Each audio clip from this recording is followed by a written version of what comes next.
Shannon put the guardianship petition on my kitchen table, like a bill she expected me to pay. It landed beside Barbara's blue sugar bowl. My wife had kept that bowl in the same spot for more than 30 years. Shannon knew that. She still pushed the papers against it, hard enough to make the spoon rattle. "This isn't about taking anything from you," she said. "It's about keeping you safe." Her brother Chad sat across from me with a leather folder open. Kyle stood by the sink, looking at the floor. My son had spent most of his life in that kitchen. That night, he acted like he needed permission to touch anything. I looked at the first page. My full name was typed under the words, "alleged incapacitated person." That was a strange thing to see at my own table. Shannon tapped the signature line. "If you cooperate, this can stay private." I looked at Kyle. "Have you read this?" He rubbed the back of his neck. "Dad, just listen first." That wasn't my question. He didn't answer. Shannon pulled the petition closer to herself. "We're past arguing over every little detail. Your accounts are a mess. The business is losing money. You're forgetting things." I knew about the money. I knew more than she thought I did. What I didn't know was whether my son understood what she had brought into my house. That question mattered more than the petition. My name is Melvin Stone, and I'm 71 years old. Before I go any further, what city are you listening from? I live on Success Avenue in Lakeland, Florida. It's an older one-story house with pale brick, a low roof, and a driveway that needs pressure washing twice a year. Barbara and I bought it when the road still felt quiet. You could hear the citrus trucks in the morning. Barbara died in 2021. She was 64. We had been married since 1979. That's long enough to know how someone closes a cabinet when they're irritated. It's long enough to hear their opinion in an empty room. After she died, people expected me to make big changes. Christine, Barbara's younger sister, asked whether I wanted help packing her clothes. Kyle suggested I might feel better in a smaller place. Nobody pushed. They were trying to help.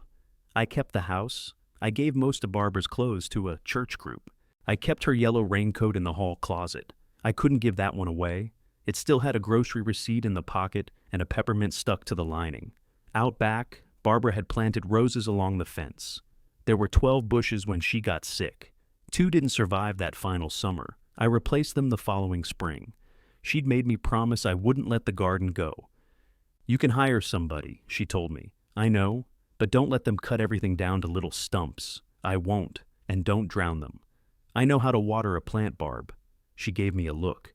"You know how to flood a plant." That was one of the last ordinary arguments we had. I still used her pruning shears. They had red handles and a nick near the hinge.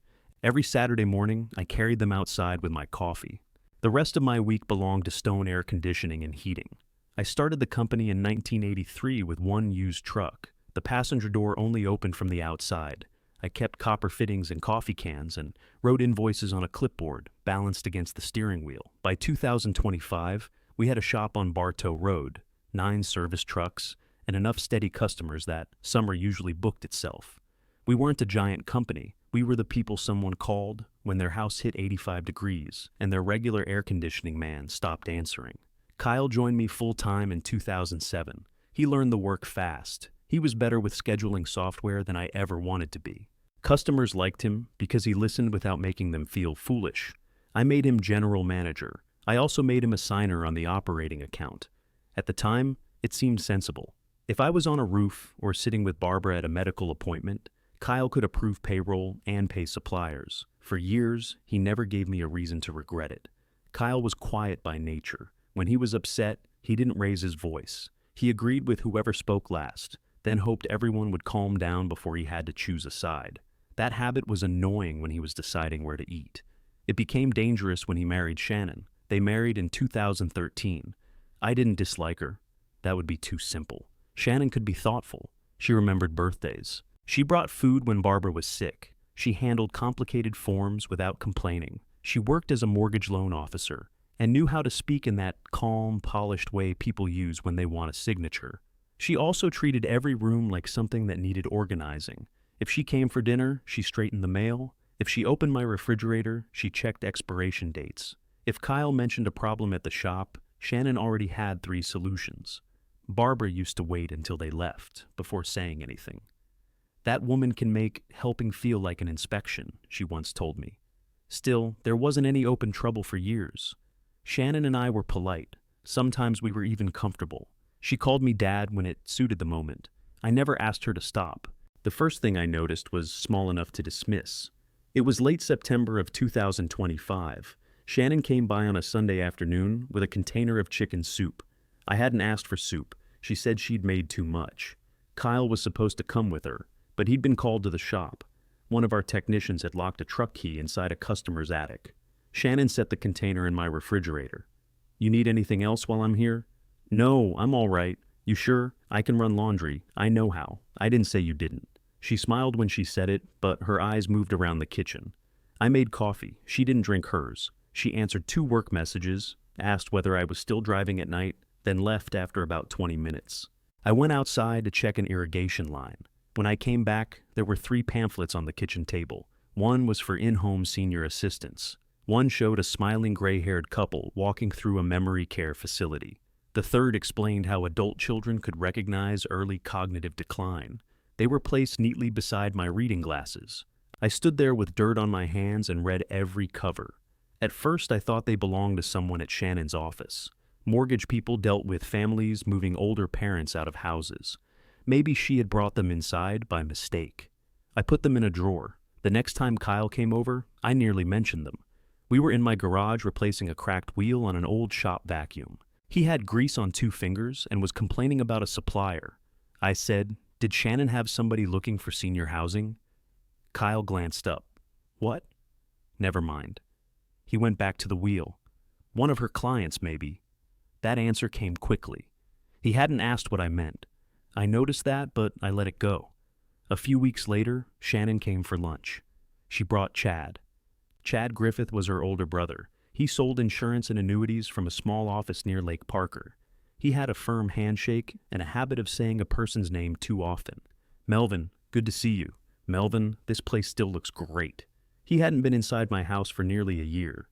They carried sandwiches from a deli. Shannon said they'd been nearby. I didn't ask why an insurance agent and a mortgage loan officer happened to be on Success Avenue at noon. We ate at the kitchen table. Chad asked questions between bites. "You still going into the shop every day?" "Most days." "You handling all the books yourself?" "I have a bookkeeper, but you oversee her." "Yes." "And your banking is all local?" I set down my sandwich. "Are you selling me something?" He laughed. No, just talking." Shannon gave him a look. "What?" he said. "I talk about money all day." "You're doing it again," she told him. He raised both hands. "All right, no business." That little performance was meant to reassure me. Instead, it stayed in my head. After lunch, Shannon walked outside with me. I wanted to show her a new trellis I'd built for the climbing roses. She stepped onto the back patio and looked toward the garden. "You're still doing all this yourself?" "Mostly." "That's a lot for you now." It wasn't the words. It was the way she said now. I clipped a dead bloom and dropped it into my bucket. "It's the same work it was last year. I'm not criticizing. I just worry about you slipping back here. The ground's level." She pointed through the side gate. Kyle said, "Parking gets tight when everybody comes over. Sometimes. You could pave this section. It would make a nice parking pad." I looked at where she was pointing. She meant Barbara's roses. I waited for her to realize it. She didn't. "You'd have room for at least 3 cars, she continued. "Maybe 4 if you widen the gate. The roses stay." Of course, I was just thinking ahead. About parking? About the house being easier for you. I put the shears into the bucket. It's already easy for me. She pressed her lips together. "Dad, nobody's trying to upset you. I'm not upset." That seemed to bother her more. Chad called from the kitchen, asking where she'd left his phone. Shannon went inside. I stayed beside the roses. I kept seeing fresh concrete where Barbara's garden stood. They left a few minutes later. Chad shook my hand and said we should sit down sometime to review my financial wellness. Those were his exact words. I said, "My finances feel fine." He smiled. "That's when you review them?" After their car pulled away, I checked the kitchen. There was another elder care pamphlet on the table. This one was folded open to a page titled, "When Independent Living Becomes Unsafe." I didn't put it in the drawer. I wrote the date on the back and placed it in the locked file cabinet in my home office. That was when I started paying attention. I didn't assume a conspiracy. I didn't even assume bad intentions. People do clumsy things around a widower. They decide he must be lonely. If he's quiet, they think he's depressed. If he keeps old furniture, they think he can't move on. I'd dealt with 4 years of that. What bothered me was the pattern. Shannon had gone from leaving brochures to measuring my garden with her eyes. Chad had asked who controlled my money. Kyle knew something about the pamphlets, but he didn't want to discuss it. I kept my routine the same. I arrived at the Bartow Road shop before 7 each morning. I opened the side door, turned off the alarm, and started coffee before the office staff arrived. The shop smelled like cardboard filters, machine oil, and hot dust. That smell had followed me most of my adult life. Kyle usually came in around 7:30. He'd stand in my doorway with the schedule on his tablet. 2 compressor calls in Auburndale. Send Marcus to 1. He's already got a change out. Move the maintenance call. Kyle would tap the screen. That puts us behind Thursday. Then I'll take it. You don't need to run calls. I didn't say I needed to. That was how we worked. Short conversations. Practical decisions. We rarely discussed family at the shop. One morning, I found Kyle going through the mail on the bookkeeper's desk. He held a statement from Peace River Bank. Looking for something? I asked. He turned. Vendor check. In a bank envelope? He glanced at what he was holding. I thought this was the operating statement. It is. He put it down. I wanted to see whether the equipment payment cleared. You can check online, I know. He walked back toward his office. I stood beside the desk, looking at the envelope. It had already been opened. That wasn't unusual by itself. Kyle was an authorized signer. He had a reason to see that account.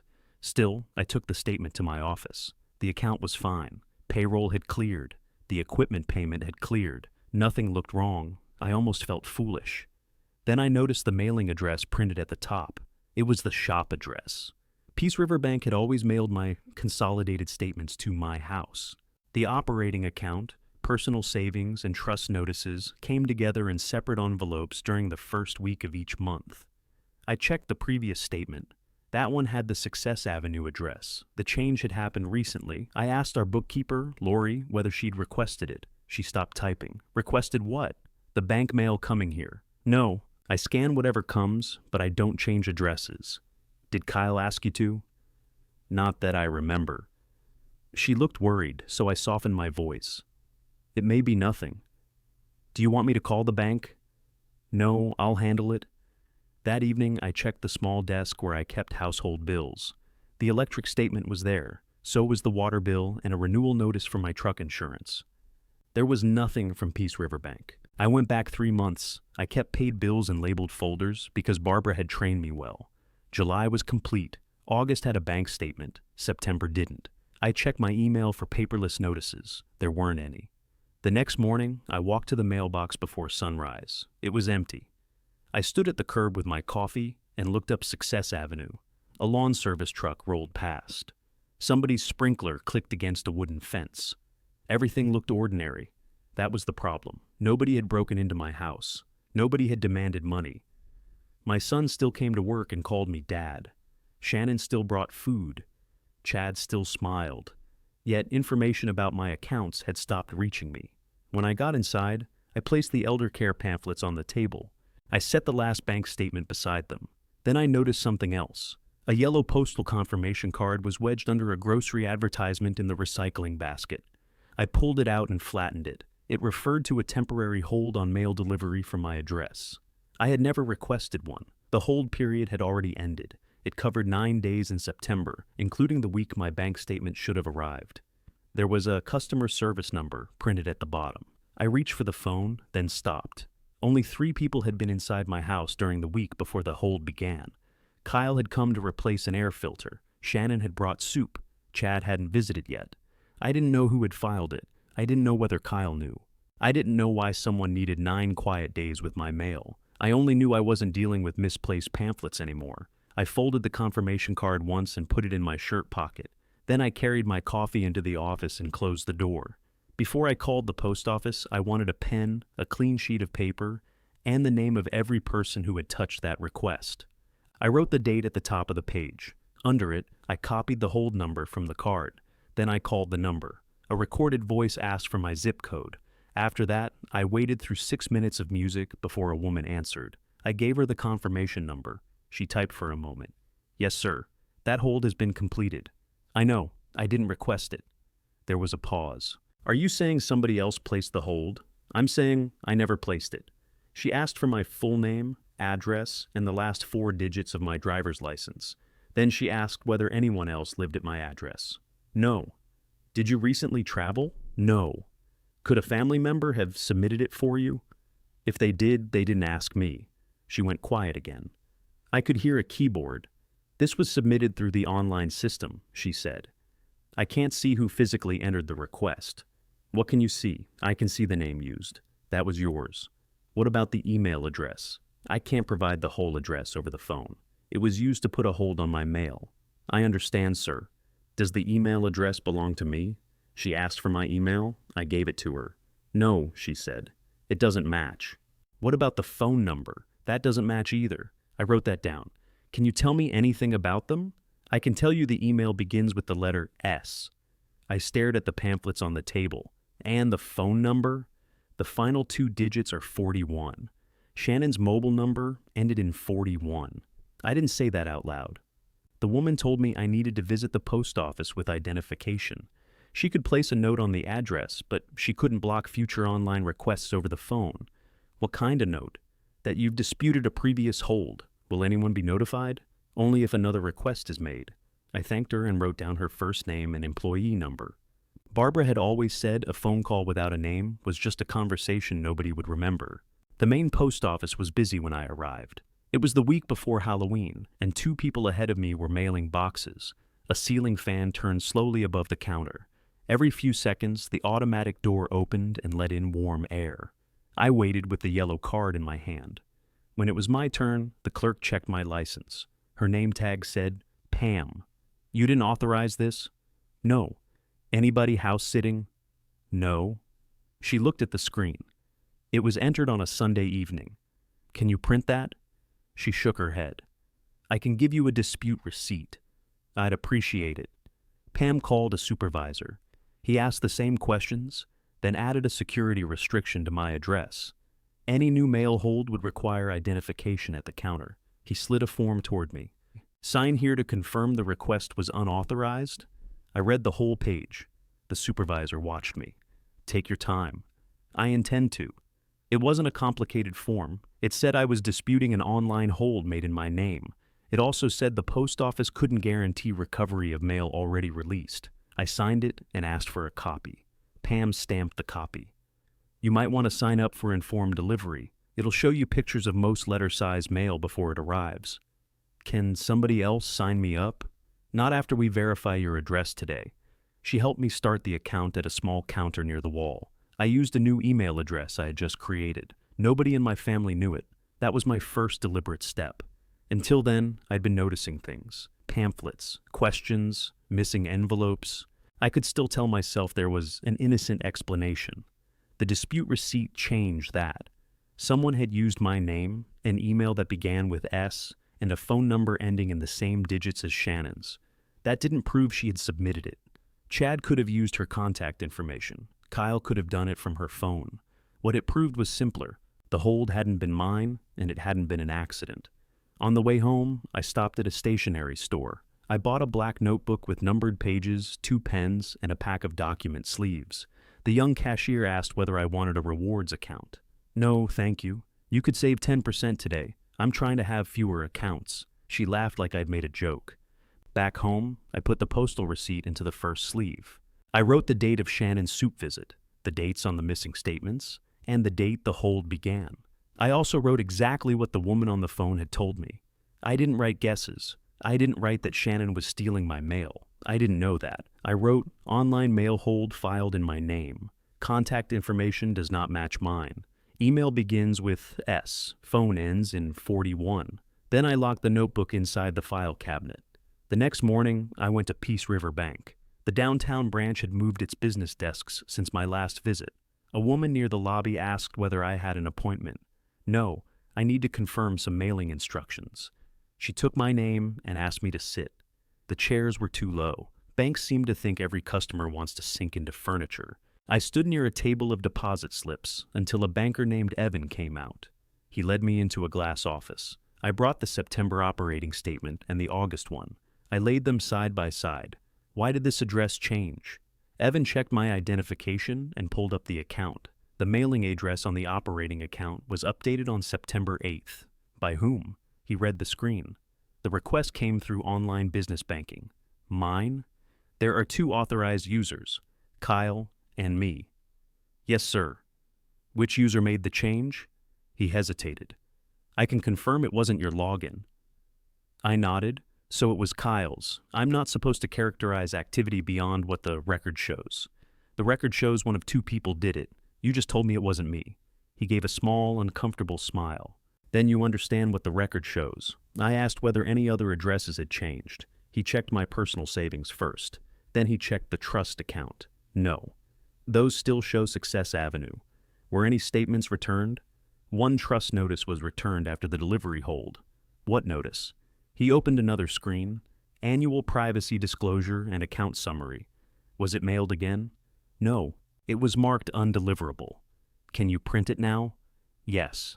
He printed the account summary and placed it in front of me. The balance was correct. There were no strange transfers. The trust still worked the way Dwayne Carter had set it up after Barbara died. I was the sole trustee. I controlled it. Nothing had been taken. That should have made me feel better. Instead, I thought about the timing. The address change happened 3 days after Shannon brought the soup. The postal hold began the following Sunday. During those 9 days, the operating statement went to the shop, and the trust notice went nowhere. Who can see this account online? I asked. Only you. And the operating account? You and Kyle have separate access. Can Kyle see that I have a trust account? Evan considered the question. He may see references to linked customer relationships, depending on how his business profile is configured. He can't see balances or transact on the trust. Can that be changed? We can separate the profile display. Do it. He turned the monitor toward himself and worked through several screens. I also asked him to remove telephone changes from my personal accounts. Any future address update would require me to appear in person with identification. He printed a confirmation page for each restriction. Is there a reason you're concerned? He asked. I don't know yet. If you suspect fraud, I can refer this to compliance. Has there been fraud? Not that I can see. Then don't call it that yet. He nodded. I left with the reprinted trust summary in a white envelope. Before getting into my truck, I photographed every page with my phone. Then I put the originals behind the seat.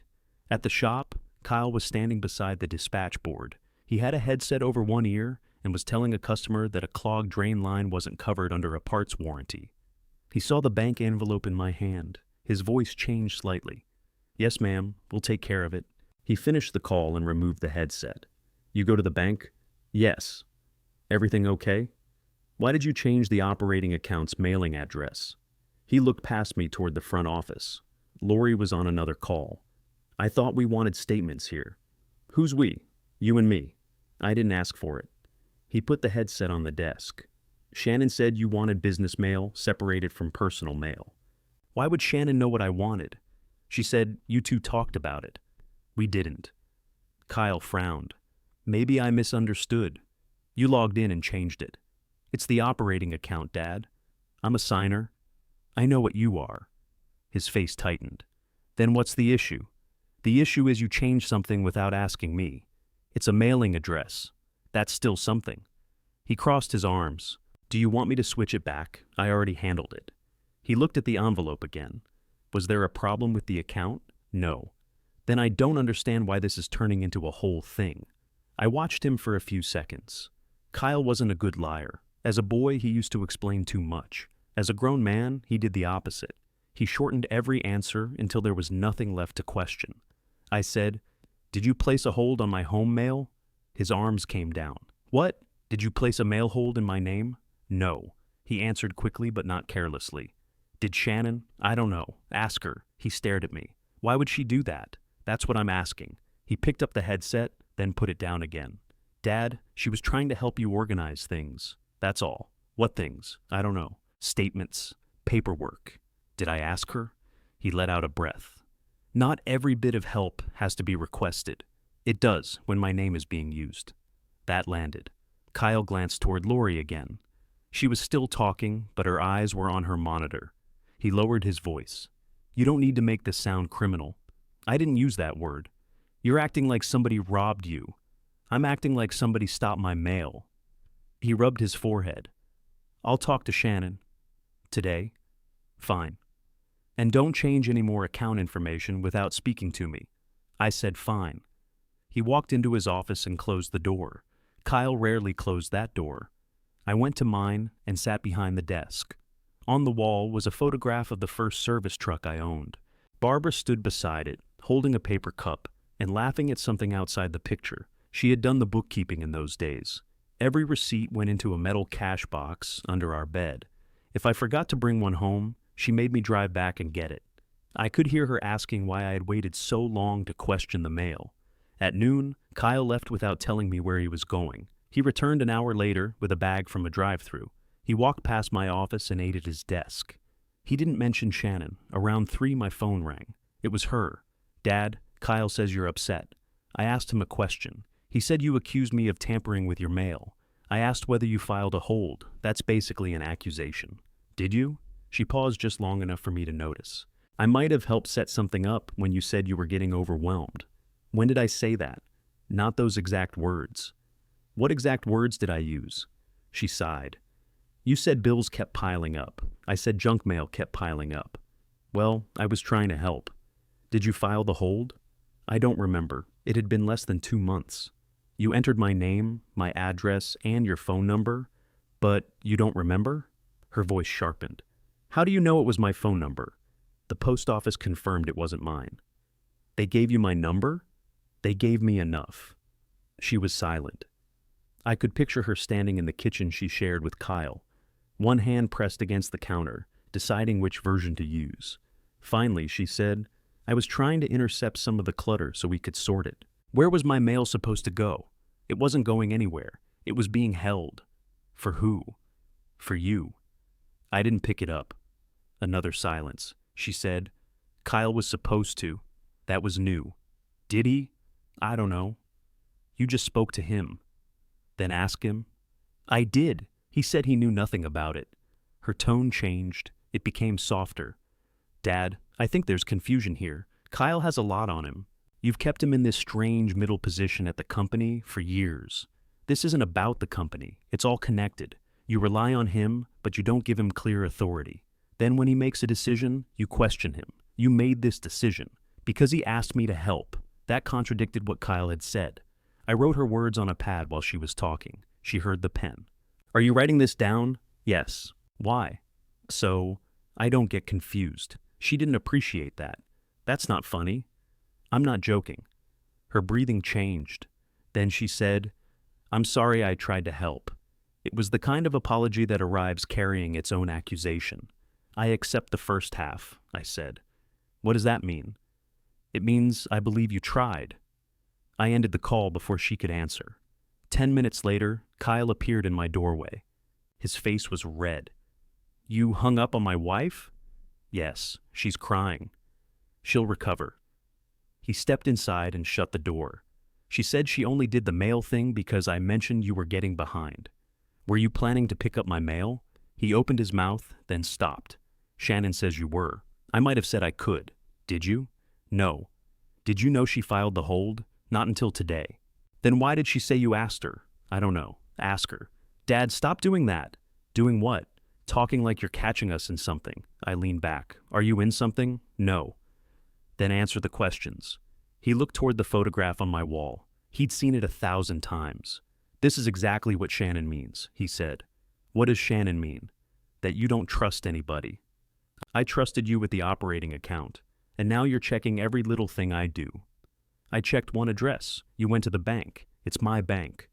His jaw moved. He wanted to argue, but there wasn't much to work with. I asked, where is the mail from those 9 days? I don't know. Did Shannon collect it? No. You're sure? I think so. That's not the same answer. He turned toward the door. Can we talk when you're not interrogating me? We're talking now. No, you're building a case. The words came out before he could soften them. I didn't react. Kyle opened the door. I have work to do. So do I. After he left, I wrote down the conversation, while I still remembered it clearly. I included the part about building a case. I underlined nothing. That evening, I checked the new postal account. It showed images of 4 envelopes expected the next day. 1 was from my electric company. 2 were advertisements. The 4th was from an insurance office I didn't recognize. When it arrived, I opened it at the kitchen table. Inside was an invitation for a free senior financial wellness consultation. Chad's business card was clipped to the top. A handwritten note said, "Shannon thought this might help us get organized." I placed it in a document sleeve and added it to the file cabinet. The following days were quiet. No more pamphlets appeared. My mail arrived on time.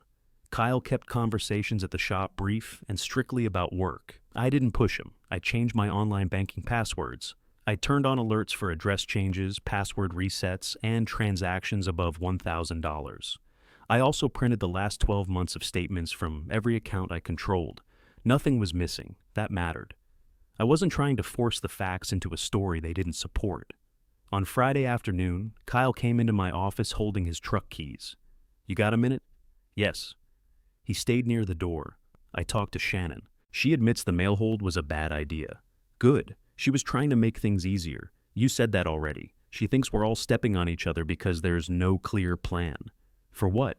The future, the company, your accounts if something happens. Something like what? He shifted the keys between his hands. Nothing specific, then be specific about the plan. He looked relieved, as though I'd finally said the line he wanted. She knows somebody who can put together basic succession paperwork. Just routine stuff. It would let me handle things if you were sick or unavailable. What things? We can go over it Monday. Who prepared it? I'm not sure. Did you read it? Not yet. Then why are you bringing it to me? He glanced toward the hallway. Because if I don't, this argument follows me home. That was probably the most honest thing he'd said all week. I told him to bring the paperwork Monday, untouched and unsigned. He nodded, slipped the keys into his pocket, and walked out. On Monday morning, he arrived before me. A thick white envelope was waiting in the center of my desk. I didn't open it right away. Kyle was in the dispatch room with Lori. I could hear him assigning the morning calls. I took off my sunglasses, set down my coffee, and looked at the envelope. My name was typed on the front. There was no return address. I opened it with the letter opener Barbara kept in my top drawer. Inside was a document held together with a black clip. It was 23 pages long. The first page said, "Durable General Power of Attorney." Kyle had placed a yellow tab beside the signature line. I read the first 3 pages, then I stopped. The language was dense, but certain words stood out. Banking, real property, trusts, gifts, business interests, safe deposit boxes. There were even sections about changing beneficiary arrangements and hiring professionals on my behalf. I picked up the document and walked to Kyle's office. He was alone now, typing into his tablet. "Where did this come from?" He looked at the first page. "That's the paperwork I mentioned. Who wrote it? Somebody Shannon knows." "Who? I don't remember the name." "You brought me a 23-page legal document from somebody whose name you don't remember?" He set the tablet down. "She emailed it to me. I printed it. Did you read it?" "Most of it. Yesterday you hadn't read it at all. I looked through it last night." "What does it do?" "It lets me make decisions if you can't." "What decisions?" "Business decisions, banking, whatever needs handling." "Why would you need authority over my house?" His eyes moved to the pages. "I don't." "It's in here." "Then cross it out." "That's not how legal documents work." He leaned back. "I'm not trying to take your house. I didn't say you were. You're looking at me like I am." I pulled the guest chair closer and sat. "Who asked for this?" Shannon suggested it. "Suggested what?" "That we have something in place." "For the shop?" "Yes, this covers everything." She probably used a standard form. "Probably?" Kyle stared at the desk. I asked, "Did Chad help with this?" "I don't know. You don't know much about the document you wanted me to sign." "I never said to sign it without reading it." "You marked the signature page. That's where the signature goes." I almost smiled at that. Not because it was funny. It was the kind of answer someone gives when he has no good one left. I placed the document on his desk. "Email me everything Shannon sent you." He looked up. "Why?" "Because you printed a legal document from it." "It was just an attachment." "Send the whole email." She sent it to my personal address. I didn't ask which address. His face closed off. "I'll forward it." "When?" "When I get a chance." "You have one now." He glanced through the glass wall. 2 technicians were waiting beside the dispatch board. I have people standing around. They can stand another minute. Kyle picked up his phone. His thumb moved across the screen. A few seconds later, my computer chimed in my office. There, he said. I went back and opened the message. The original email from Shannon had no explanation beyond 4 words. Have him sign Monday. The attachment had a file name that included Chad's initials. I printed the email and put it with the document. Then I called Dwayne Carter. Dwayne's office was on South Florida Avenue in a tan building between a dentist and a tax preparer. He had drawn up my trust after Barbara died. He had also updated the company ownership records when I started transferring more daily responsibility to Kyle. His assistant answered, I need Dwayne to look at something. Is this about your trust? It may be. She offered me an appointment the following week. I'd rather not wait. She knew me well enough to hear the difference. Can you be here at 11:30? Yes. I put the document into a plain folder. I didn't tell Kyle where I was going. Dwayne met me in the lobby. He was carrying half a sandwich on a paper plate. You interrupted turkey and Swiss, he said. I'll pay for another sandwich. I'll add it to the bill. He led me into his office. The blinds were partly closed against the sun. His desk was covered with neat piles, each one labeled with a colored note. I handed him the power of attorney. He put on his glasses and read the first page. Who gave you this? Kyle. Who prepared it? Shannon sent it. The file name points to Chad.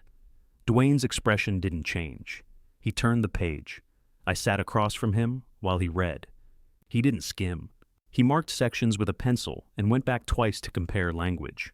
After about 15 minutes, he removed his glasses. Did you sign anything? No. Good. What exactly is it? Exactly what it says. A broad, durable general power of attorney, in regular English. In regular English, Kyle could act in your name across almost every part of your financial life. Even if I'm still capable? Yes. That was the part Kyle hadn't said. I looked at the yellow signature tab. Dwayne continued. This takes effect when you sign it. It's not limited to an emergency. It's not limited to the company. It doesn't wait for a doctor to say you're incapacitated. What could Kyle do? He could deal with your banks, sign contracts, manage property, access records, and exercise certain powers connected to your business interests. Some actions would still be limited by law or by the language of your trust. But this gives him far more authority than succession planning requires. Could he sell my house? Potentially yes, depending on title and how the transaction was structured. Could he move money? Yes. From the trust? Not automatically. That's more complicated. You're the trustee, and your trust has its own rules. But the document gives him room to attempt things, request information, and represent himself as your agent. I sat still. A truck passed outside. The vibration made the window blinds tap against the frame. Would you have written it this way? I asked. No. If I told you I wanted Kyle to keep the shop running during surgery, I'd draft a narrow authority. One account, define transactions, clear limits. Then that's what I want.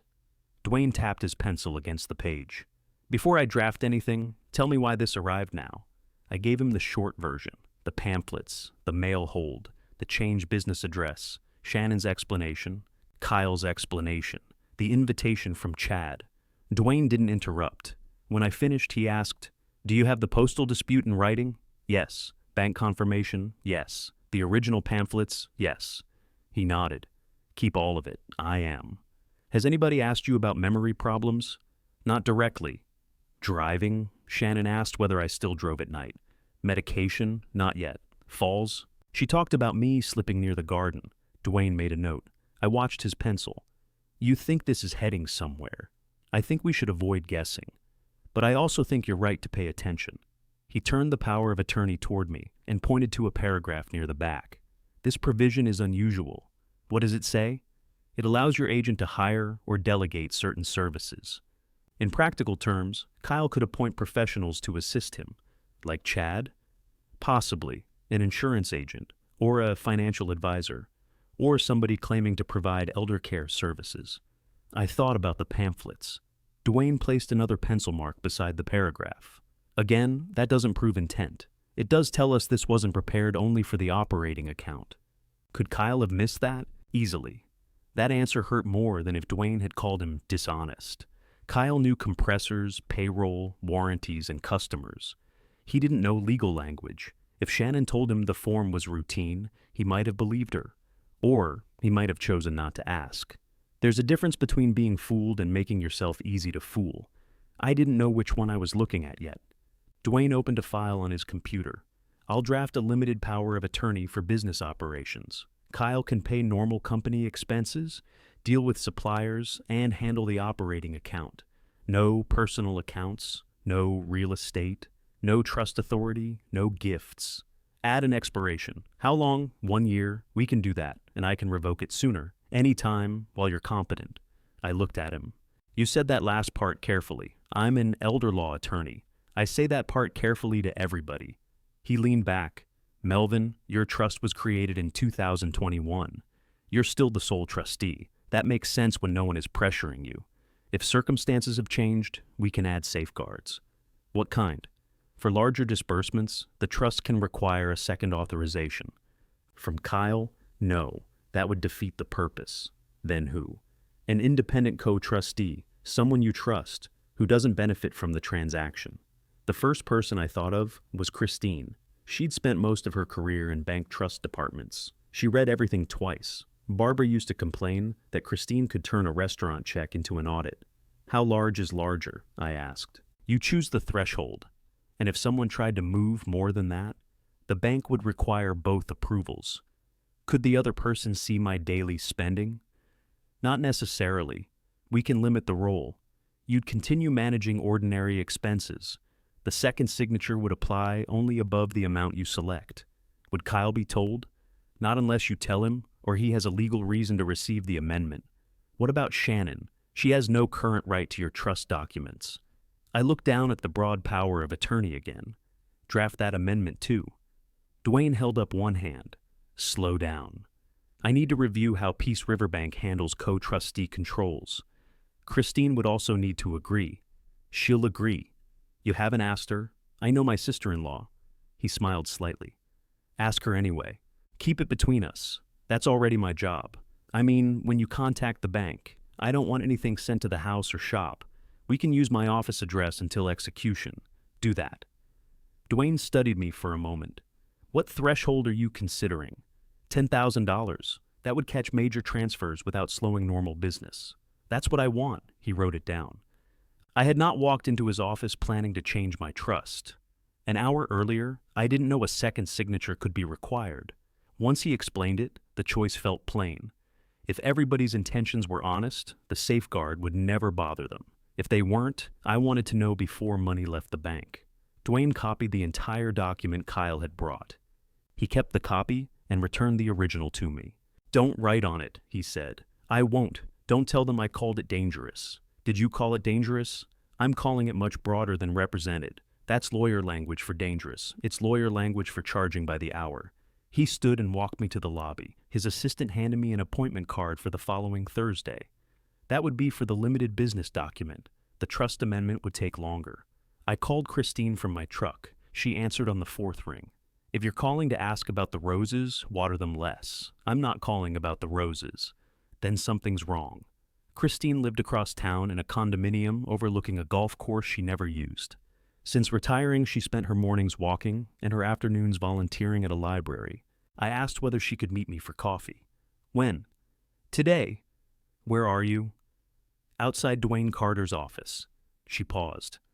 I'll meet you at the diner on Memorial. She arrived before me and had already ordered coffee. A folder sat on the seat beside her. Christine carried folders the way some people carried purses. I showed her the power of attorney. She read the first page, then looked at me over her glasses. You didn't sign this. No. Good. She kept reading. When she reached the delegation section, she went back and checked the names on the email. Chad Griffith, she said. Looks that way. What does he have to do with your estate? Nothing. Then let's keep it that way. I told her what Dwayne had suggested. A co-trustee role limited to large disbursements, $10,000 or more. She would not control normal bills or company operations. Christine stirred her coffee without drinking it. Does Kyle know? No. Is he the reason? I don't know yet. That isn't an answer. It's the only one I have. She looked down at the document. Barbara would be furious. I know, no, you don't. She'd come out of that rose garden swinging a shovel. I laughed despite myself. Christine closed the folder. I'll do it. You want time to think? I've spent my whole life reading what happens when people wait too long. Dwayne will contact you. Have him use my personal email, not the volunteer address. And don't mention it to Kyle. I won't. Or Shannon. Her expression hardened. I understood you the first time. Back at the shop, Kyle was waiting beside my office. Well, what? Did you sign it? No. His shoulders lowered. Why not? It's too broad. According to who? According to me. He followed me inside. Shannon's going to say you didn't even consider it. I spent my lunch hour considering it. Where? With my attorney. Kyle stared at me. You took it to Dwayne? Yes. You could have told me. You could have told me what was in it. I said I didn't understand every line. That's why you don't bring legal papers to your father with a signature tab. He sat in the chair across from me. What happens now? Dwayne is preparing a limited document for the shop. What does limited mean? You can handle routine company business, nothing personal. That's all I wanted. Then we agree. Kyle looked toward the window. I placed the broad document in the bottom drawer and locked it. You'll see the new one next week. He stood. Shannon won't like that you went around her. She isn't my lawyer. She was trying to help us. I'm giving you exactly the authority you said you needed. He didn't answer. When he reached the door, I said, Who prepared that form? I told you. I don't know. The file name has Chad's initials. Kyle turned back. His confusion looked genuine. Chad? You didn't notice? No. Ask Shannon. He gave a tired shake of his head. You two can ask each other from now on.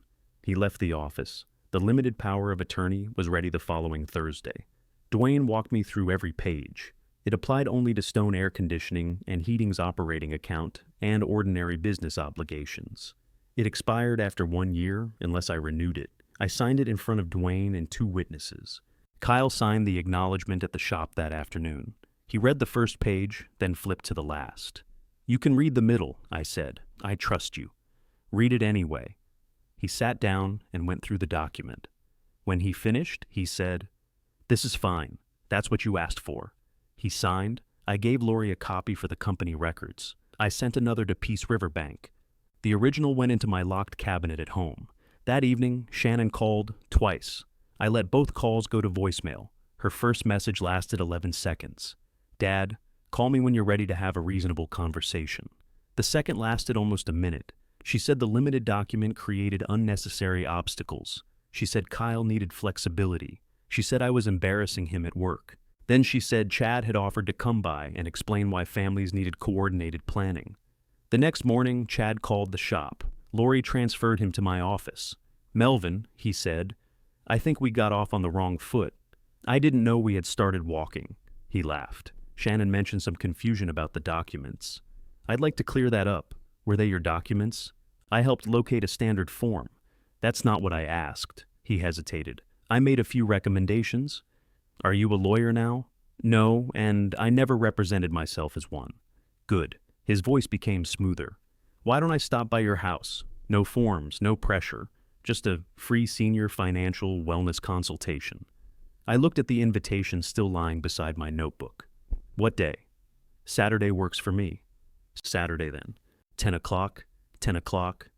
I wrote the time beneath his name. Before hanging up, Chad said, I think once we sit down, you'll see everybody's only trying to protect what you built. I capped my pen. That's exactly what I'm trying to determine.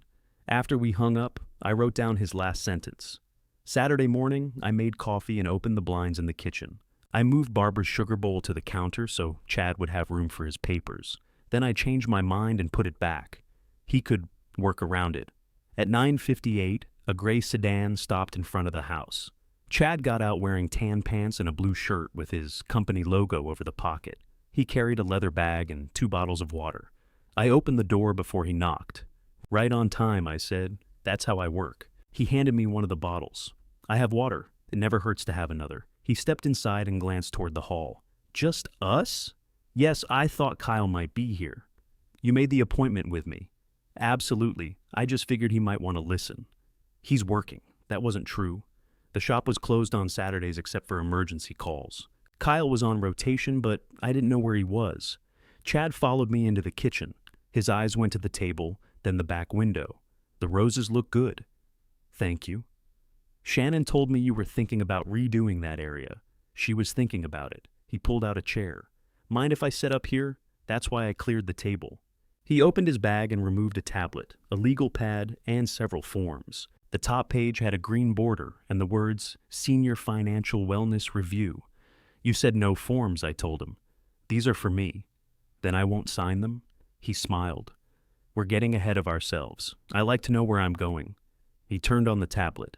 This is really just a conversation. I do these with clients all the time. Am I a client? Not unless you choose to be. What does it cost? Nothing today. What would it cost later? That depends on what you need. He tapped a box on the screen. Let's start easy. Full name? You know my name. It's for the file. You said I wasn't a client. It's a consultation file. I gave him my name. Date of birth? I gave him that too. Address? You drove here. He chuckled. I need you to say it. I said the address. He entered something on the tablet. Do you know today's date? I looked at him. Do you? Of course. Then we're both doing well. His smile stayed in place, but his fingers stopped moving. It's a standard orientation question. For insurance, for financial planning with older clients. I'm not asking for financial planning. Melvin, if you fight every question, we won't get anywhere. I'm not fighting it, I'm asking why you need it. He leaned back. Financial wellness includes making sure a person understands his choices. Do you think I don't? No. But I can't assume. I told him the date. He asked the month, the year, and where we were, in my kitchen. He entered each answer. Then he asked who the current president was. I answered, then said, Does the president have access to my savings? Chad gave a small laugh, still sharp. You sound surprised. I'm complimenting you. He moved to another screen. What did you have for breakfast? Coffee and toast. What kind of toast? Whole wheat. What did you put on it? Butter, he typed. Did you take any medication this morning? No? Do you take medication regularly? A blood pressure pill. Do you ever forget it? No. Never? I use a weekly pill box. Who fills it? I do. Does Kyle check it? No. Does Shannon? No. He looked toward the refrigerator. Barbara's old magnetic calendar hung on the side. I used it for service appointments and yard work. That month's page had 2 crossed-out dates where I'd moved to dentist cleaning. Chad pointed with his pen. You've changed those appointments several times. Twice. Why? The first time, the hygienist was sick. The second time, I had a commercial customer lose 2 rooftop units. He typed again. What did you just write? Nothing important. Read it. He looked at me. Melvin, Chad. He turned the tablet slightly away. These are private working notes. They're notes about me, taken in my kitchen. You invited me. I invited you to explain the paperwork, and I'm trying to understand your situation first. My situation is that your sister sent my son a general power of attorney. Your initials were in the file name. His jaw tightened. I told you I helped locate a form. You said you made recommendations. I did. What did you recommend? That Kyle be able to help if something happens. Why did you include my home and personal accounts? It was a general form. Your attorney can narrow it. He did, I know. That answer came too quickly. Who told you? He looked down at his tablet. Shannon said something. So, this consultation is about the document I refused. No, it's about making sure your assets are protected. From what? From confusion, missed deadlines, a health event, my bank statements are current, are you sure? Yes. When was the last time you balanced your savings account? Thursday morning. How much is in it? That's none of your business. If I'm going to advise you, I need a financial picture. You're not advising me yet. He exhaled through his nose. All right, let's step back. He placed the tablet face down and opened the legal pad. Can you spell the word table backward? I looked at the table between us. What does that have to do with stepping back? It's a basic concentration exercise. No, you can't? I won't. He wrote something. I pointed at the pad. Did you write refusal? I wrote that you declined. What's the difference? Refusal can sound confrontational. You chose the accurate word then. He set down his pen. Shannon told me you might be defensive. Did she tell you to test my memory? Nobody is testing your memory. Then why are you asking me the date? I explained that. You called this financial wellness. You haven't asked about expenses, income, insurance coverage, or tax planning. You've asked where I am and what I ate. He picked up the water bottle and took a drink. Older clients are vulnerable. Regulators expect us to be careful. You're an insurance agent. I'm licensed to discuss financial products. Are you licensed to decide whether I know what month it is? His face reddened. I'm not deciding anything. Then give me the notes when you leave. They're my notes. About a consultation I didn't request. You agreed to it. I agreed because you said everybody was trying to protect what I built. So far, you've protected a tablet from my eyes. He started putting the legal pad away. I think we should reschedule when Kyle can be here. No, he can help keep the conversation calm. The conversation is calm. You're clearly upset. I haven't raised my voice. People don't have to shout to be agitated. He picked up the tablet. As he did, the papers beneath it slid onto the floor. I bent down at the same time he did. The first page landed near my shoe. It wasn't the green-bordered financial review. The title said, Cognitive and Financial Capacity Observation Checklist. Several boxes had already been marked. One line said the subject displayed suspicion toward helpers. Another said, the subject resisted assistance with routine financial management. Under awareness of time and place, Chad had marked inconsistent cooperation. I had answered every question he asked. I picked up the page. Chad took it from my hand. That's an internal worksheet. You said nobody was testing my memory. It isn't a test. It says cognitive capacity. It's an observation tool. Who is supposed to receive it? Nobody. It stays in my file. Then why is Kyle's name at the bottom? He looked at the page. I'd only seen it for a few seconds, but I remembered the line. Family contact or proposed responsible party. Kyle Stone was typed beside it. Standard contact information, Chad said. I never gave you his name today. He's your son. That doesn't answer the question. Chad gathered the remaining pages. I'm trying to help your family plan responsibly. By writing that, I don't know where I am. I didn't write that. You wrote inconsistent cooperation because you refuse basic questions. I answered the date.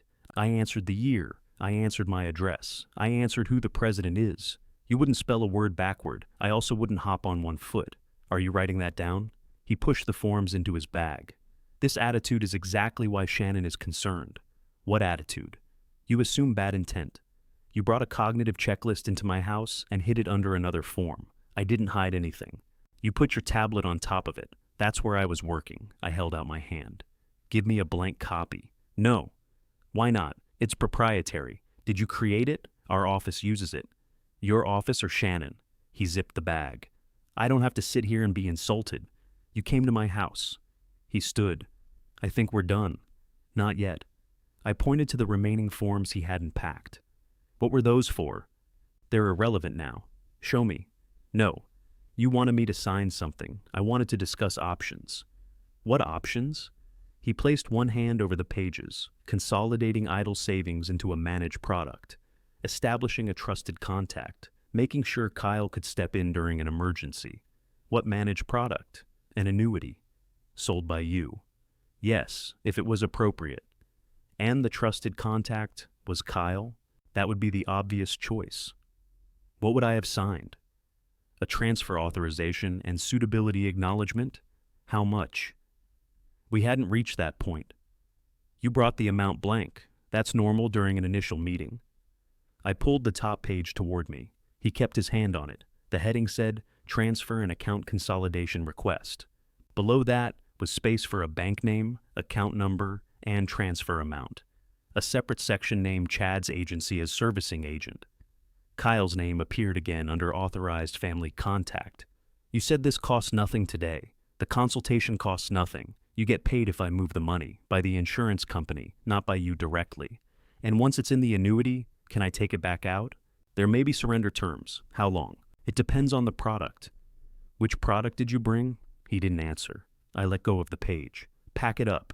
Melvin, you're making this harder than it needs to be. No, I'm making it impossible today. He shoved the transfer form into his bag. At the front door, he turned.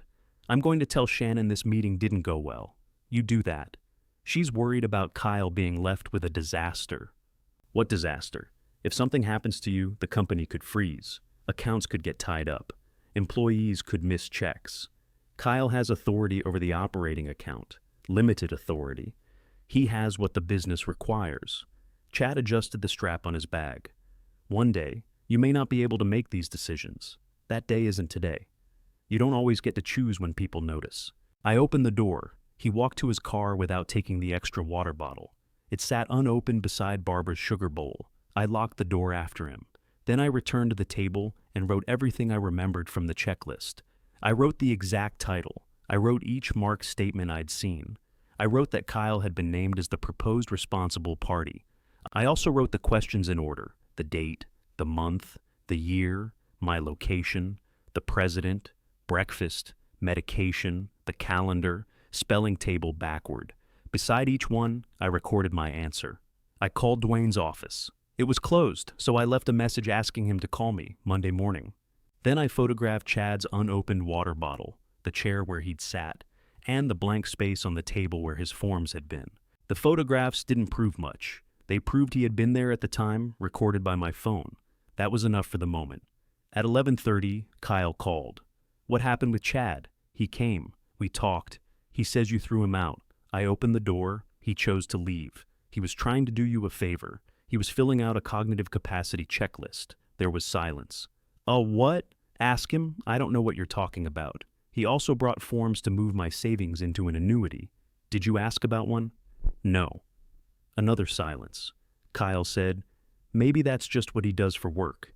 "Then why was he checking whether I knew the date?" "I don't know." "Did you agree to be my responsible party?"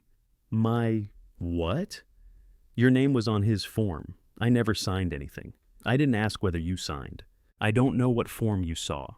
His confusion sounded real. So did his fear. I lowered my voice.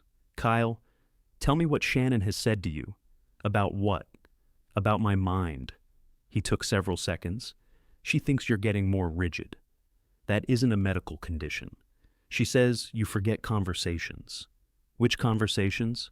"The mail, the business address, things you say you didn't approve." "I didn't approve them. I'm telling you what she says." "Has she used the word incompetent?" "No." "Guardianship?" "No." "Memory care?"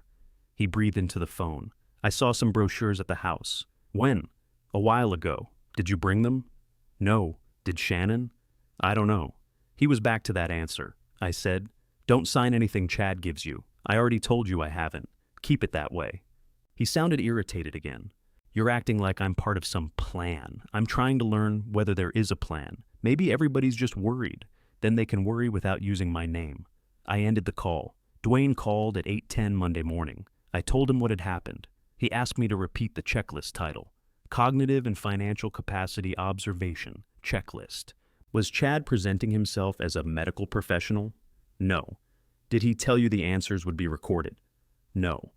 Did he ask permission to evaluate your decision-making capacity? No. Dwayne went quiet. "What is it?" I asked. "It sounds like a homemade screening document designed to look more formal than it is." "For selling an annuity?" "Possibly for that. Possibly for something else." "What else?" "A person petitioning for guardianship has to explain why the alleged incapacitated person needs protection. Family observations can be included." I looked through the kitchen window at the roses. Chad isn't family. He's Shannon's brother. He can still make a statement about what he claims to have observed. I answered correctly. That doesn't stop him from describing you as suspicious, uncooperative, or unable to understand financial advice. Can that take my rights away? Not by itself.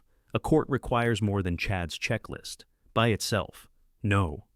I heard him move papers, but paired with complaints from close family, missed bills, unusual banking activity, or a claim that the business is being mismanaged, it could help create a narrative. The word stayed with me, not proof, a narrative. The pamphlet said I needed help. The mail hold made my statements disappear. The broad power of attorney offered Kyle control. Chad's checklist described my refusal as confusion. Each piece had looked clumsy on its own. Together, they pointed somewhere I hadn't considered. They weren't only trying to get me to hand over authority. They were preparing an explanation for why my refusal shouldn't matter. I asked Dwayne, "What do we do next?" "We find out who prepared that checklist and whether it has been used anywhere. How?" I'll start with Chad's licensing records and the company named on his card. I'll also check whether any court filing exists under your name. And me? Keep doing exactly what you're doing. Don't sign anything. Don't argue with Shannon. Don't warn Chad that I'm looking. I picked up my black notebook. Anything else? Yes. If someone wants to turn your judgment into the issue, we make sure the facts about your judgment are documented by people with actual qualifications. I wrote that down. When? Soon. But first, let me see what they've already put in motion. Dwayne called me 3 days later. I found no guardianship filing, he said. Yet? That's the right word. I was at the shop, eating reheated meatloaf at my desk. I moved the plate aside and closed the door. What did you find? Chad's insurance license is active. His business isn't healthy. How do you know? Several insurance carriers have ended their appointments with him. Those are public records. He also has 2 collection cases in Polk County. For how much? Together, a little over $80,000. I wrote the amount in my notebook. Who does he owe? One is an office lender. The other appears connected to premiums that weren't forwarded on schedule. What does that mean? Clients paid Chad's agency. At least one carrier says the money didn't arrive when it should have. Did he steal it? I didn't say that. The court records don't say that either. They show missed payments, a disputed balance, and a demand for repayment. Could he lose his license? If a regulator decides he mishandled client premiums, yes. I looked through the office window. Kyle was standing by the dispatch board with a technician. He laughed at something the man said, then noticed my door was closed. His smile disappeared. Dwayne continued. Chad's office lease is also behind. The landlord filed for possession last month. So the free consultation wasn't free. It rarely is. What about the checklist? His agency doesn't advertise any formal capacity screening service. I also found no professional qualification that would allow him to conduct one. Did he create it himself? That's my guess. I can't prove it yet. What about Shannon? Her mortgage license is still active. Nothing public shows discipline. That surprised me. She's the one pushing this. I agree. Then why is Chad the one in trouble? Maybe he isn't the only one. Dwayne asked whether Kyle and Shannon own their home. They have a mortgage. Any second mortgage? I don't know. There's a recently recorded home equity line, nearly maxed based on the original limit and a later creditor filing. I wrote that down too. How much? Just under $90,000. Can you tell what they used it for? No. Could it be connected to Chad? That would be speculation. Dwayne was careful with that word. Speculation meant, don't build on it yet. He said he would keep looking. Christmas passed without anybody mentioning the mail hold or Chad's visit. Kyle and Shannon came to my house for dinner on Christmas Eve. Christine was there too. She knew about the proposed trust change, but she didn't act differently. Shannon gave me a digital weather station. You can check the temperature outside without walking out there, she said. I usually know when I'm outside. It also tracks humidity. That's useful? She watched me open the box. Do you like it? Yes. You don't seem excited. I'm 71. I don't get excited about humidity. Christine coughed into her napkin to cover a laugh. The dinner stayed polite. Kyle asked about emergency calls. Shannon discussed a difficult loan closing. Nobody mentioned her brother. After dessert, Shannon stood near the back window. You replaced another rose bush? No. I moved one. Why? It needed more sun. She nodded like she was recording the answer. Later, while Kyle carried plates to the sink, I heard Shannon whisper to him. We can't keep waiting, Kyle replied. Not tonight. I was in the hall. They didn't know I could hear them. I entered the kitchen without asking what they meant. Shannon smiled at me. We were talking about refinancing. Your house? Maybe. You just opened a home equity line? Her face changed. How do you know that? It's recorded. Kyle set down the plates. Dad, why are you looking up our mortgage? I wasn't. It came up while Dwayne was reviewing Chad's business. Why is Dwayne investigating Chad? Shannon asked. Because Chad brought a cognitive checklist into my house. I told you, that was part of his normal process. It isn't. She looked at Christine. Are you involved in this? Christine took her purse from the back of a chair. I came for dinner. Shannon turned to Kyle. This is what I mean. He's pulling other people into private family matters. I said, Chad's collection cases are public. Color rose into her neck. You don't know anything about his business. I know 2 carriers stopped working with him. He had a bad quarter. He owes more than $80,000. Kyle stared at Shannon. What? She looked at him. It's being handled. You said he needed 20. I said that was the immediate shortage. Kyle put both hands on the counter. You told me he'd already fixed the carrier issue. He's negotiating. With what money? Shannon glanced at me, then back at him. Not here. Kyle's voice dropped. You put his money on our line of credit? I helped my brother. How much? This isn't the time. Christine stepped toward the living room. I'm going to leave, Shannon said. No, stay. Apparently everybody gets to know everything. Christine stopped. I looked at Kyle. Did you know about the collection cases? No. Did you know about the home equity line? I knew we had one. I didn't know she used it for Chad. Shannon pressed her fingers to her forehead. This is why families don't discuss finances in a kitchen. You discussed mine here, I said. She turned toward me. Because your finances affect all of us. That was the first time she said it plainly. I waited. She realized what she'd said. I mean the business, she added. Kyle's future, the employees. My savings don't affect the employees. If the company has a problem, where do you think the money comes from? The company has reserves. And if those aren't enough, they've always been enough. You're missing the point.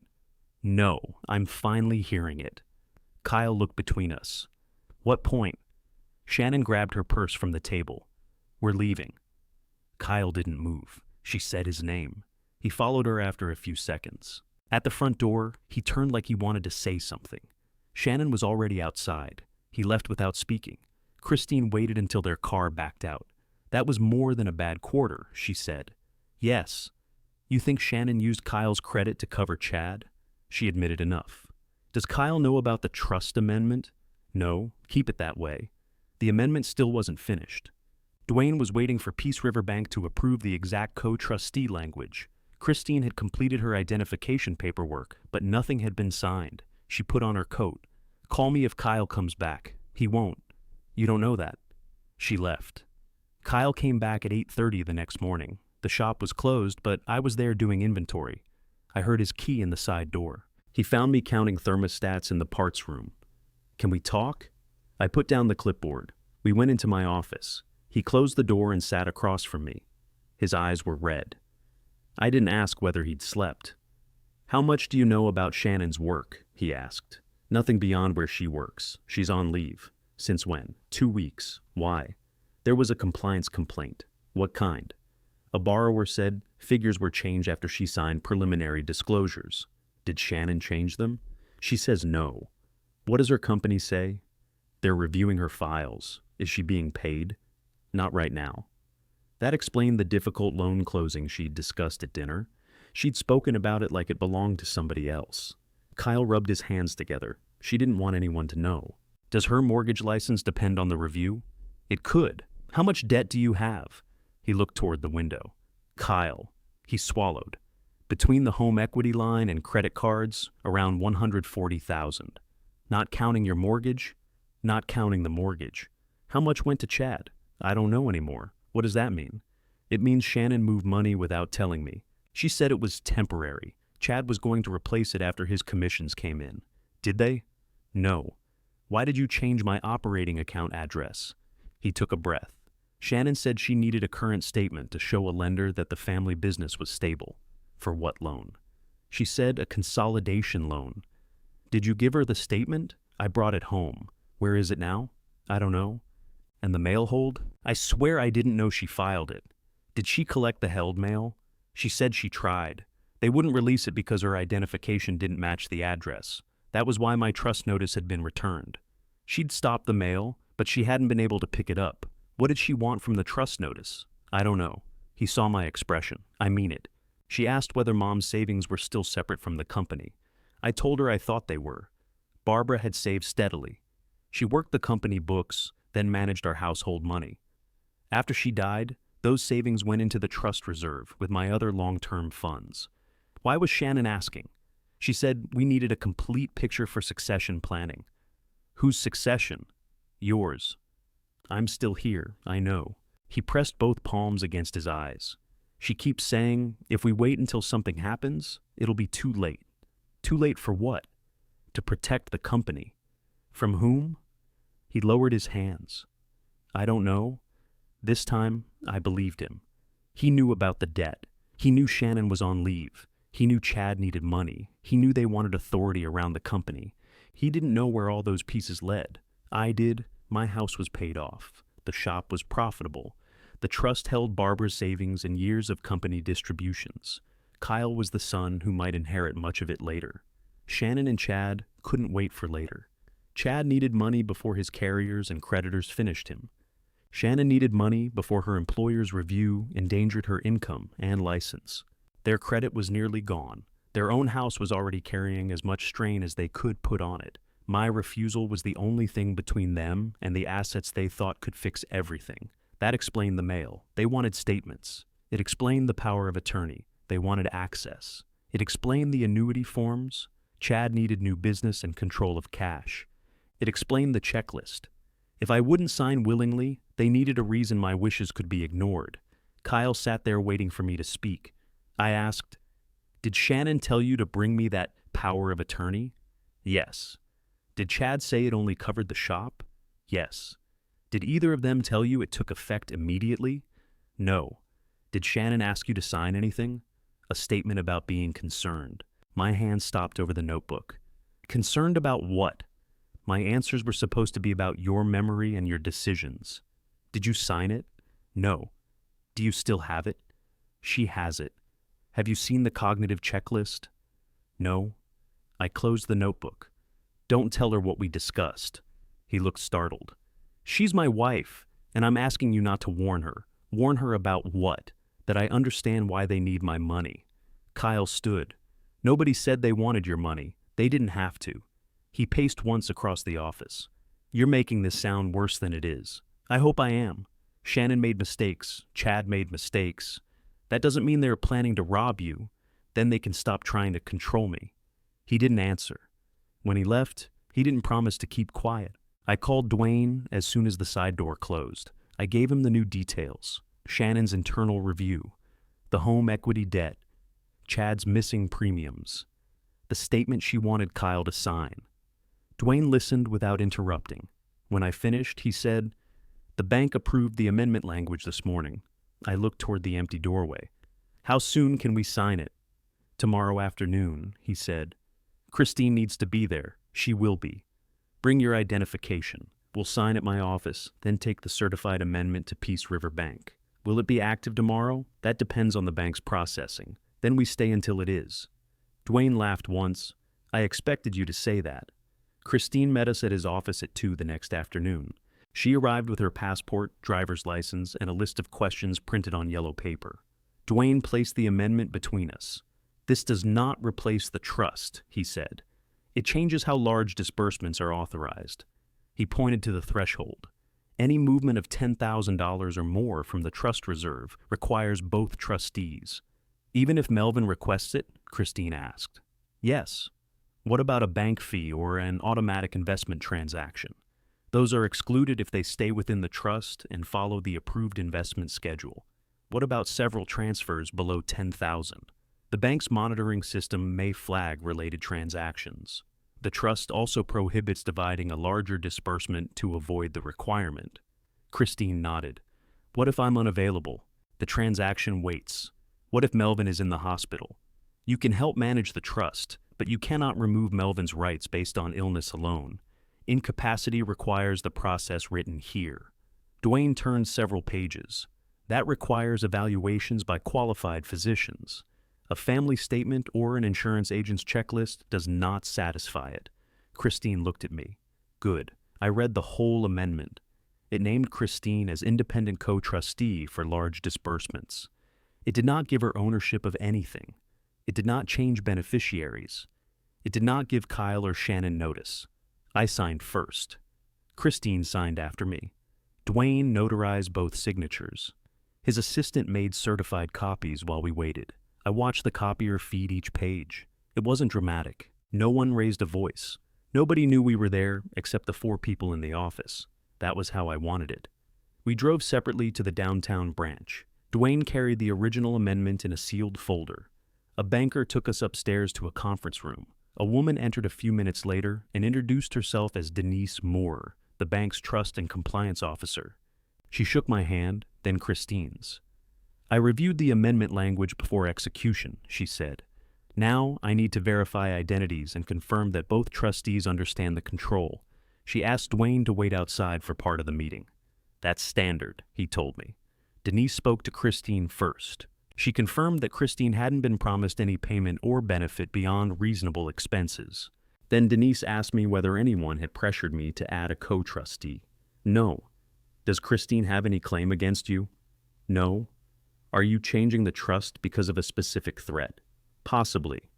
She waited. I told her enough. Someone had filed a mail hold in my name. A broad power of attorney had been presented as business paperwork. An insurance agent had tried moving my savings while documenting supposed confusion. Denise took notes. Has money already left the trust? No. Has anyone attempted to access it? Not that I know. Who knows the online credentials? I do.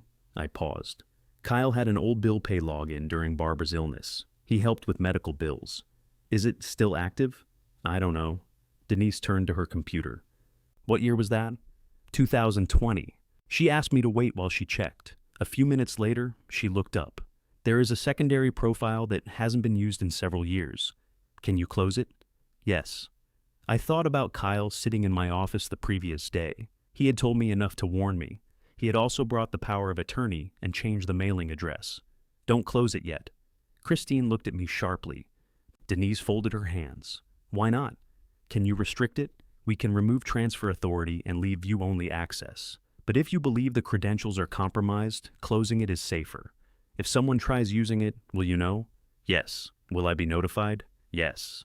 Then make it view-only and put an alert on any attempted change. Denise studied me. You understand leaving the profile active creates a limited risk. What risk? Someone could view certain account information if they have the credentials. They could also attempt transactions, though the new dual authorization would prevent a large disbursement from completing. Would an attempt be recorded? Yes. Then leave it. Christine waited until Denise stepped out to collect another form. You're leaving a door unlocked to see who tries it. The door won't open. They can still touch the handle. That's what I need to know. She didn't like it, but she understood. Denise returned with an account control agreement. The bank had translated Dwayne's amendment into its own operating instructions. Any disbursement of $10,000 or more required my authorization and Christine's. The approvals had to come through separate verified profiles. One trustee couldn't approve for both. If only one approval is received, the request remains pending, Denise explained. If the transaction appears unusual or someone attempts to bypass the control, it is frozen for compliance review. What happens during that review? I asked. We contact both trustees directly. We don't rely on a phone number or email supplied during the transaction. And if you suspect somebody is exploiting an older account holder, Florida law requires us to report suspected exploitation. That can include a report to Adult Protective Services. Even if the person attempting it is family, especially then. Family access is common in these cases. She said it without judgment. I signed the bank agreement. Christine signed separately. Denise entered the control and asked us to wait while a second employee reviewed it. 20 minutes later, she returned. It's active. How do we verify that? I asked. We can run a controlled transaction. I asked to move $12,000 from the trust reserve into a short-term certificate owned by the same trust. Denise entered the request using my authorization. Her screen changed. Your approval is recorded, she said. The transaction is pending. Christine's phone buzzed. She opened the bank application. A message showed the amount, source, destination, and my name as the first authorizer. Don't approve it yet, I said. Denise turned her monitor so we could see the status. Pending second trustee authorization. 5 minutes passed. The money stayed in the reserve. Denise refreshed the screen. No movement, she said. Christine tapped approve. The status changed. Both authorizations appeared with separate times. Denise completed the transfer into the trust certificate. That's the control, she said. Without Christine, anything above the threshold stops at the request. I asked for printed confirmation. She gave me 3 pages. One showed the amendment's effective date. One showed the dual authorization rule. The third showed the test transaction requiring both signatures. Dwayne returned to the room and checked each page. "Keep one copy with me," I said. He placed it in his folder. Christine kept another. I took the third home. Before we left, Denise handed me her card. "If you receive an alert you don't understand, call the number on the back of your bank card first, then call me." Why that order? Because a fraud alert can be copied. Use a number you already trust. I placed her card in my wallet. The following week, Dwayne arranged the evaluation he had mentioned. I drove to a geriatric clinic near Lakeland Regional. I didn't tell Kyle where I was going. The appointment lasted most of the morning. A specialist named Dr. Elaine Mercer asked about my health, sleep, medication, work, and Barbara's death. She reviewed records from my regular doctor. Then she gave me memory, attention, and problem-solving tests. Some were simple, others were irritating. She read a list of words and asked me to repeat them later. She made me draw a clock. She gave me a pretend budget and asked which bills should be paid first. At one point, she asked why I wanted the evaluation. "My family may claim I can't manage my affairs. Do you believe you can?" "Yes." "Then why seek proof?" "Because the people making the claim have something to gain." She wrote that down. "Do you feel unsafe at home?" "No." "Has anyone threatened you?" "No." "Has anyone taken money?" "Not from the trust." She noticed the wording. "From somewhere else?" "Not that I know yet." After the testing, she asked me to wait in a small room with a landscape painting and a stack of magazines. She returned 40 minutes later. "I don't see evidence of cognitive impairment," she said. "Your results are consistent with independent financial and legal decision-making. Put that in writing." "I will. I need the full report, not a letter saying I attended." "You'll receive the full report. Send it to Dwayne Carter." She asked me to sign a release. I read it and signed. Dwayne received the report 5 days later. He called me after reviewing it. "It's clear," he said. "No impairment, no indication that you lack capacity." She also documented your reasons for seeking the evaluation. "Keep the original." "I will." "Don't file it anywhere. Not unless we need it." That evening, I stood at the kitchen table with the bank confirmation in front of me. I placed the competency report sealed copy beside it. Then I put both into separate sleeves in the locked cabinet. I opened the cupboard above the refrigerator and took down a bottle of bourbon Barbara had bought me for our last anniversary. I poured one glass.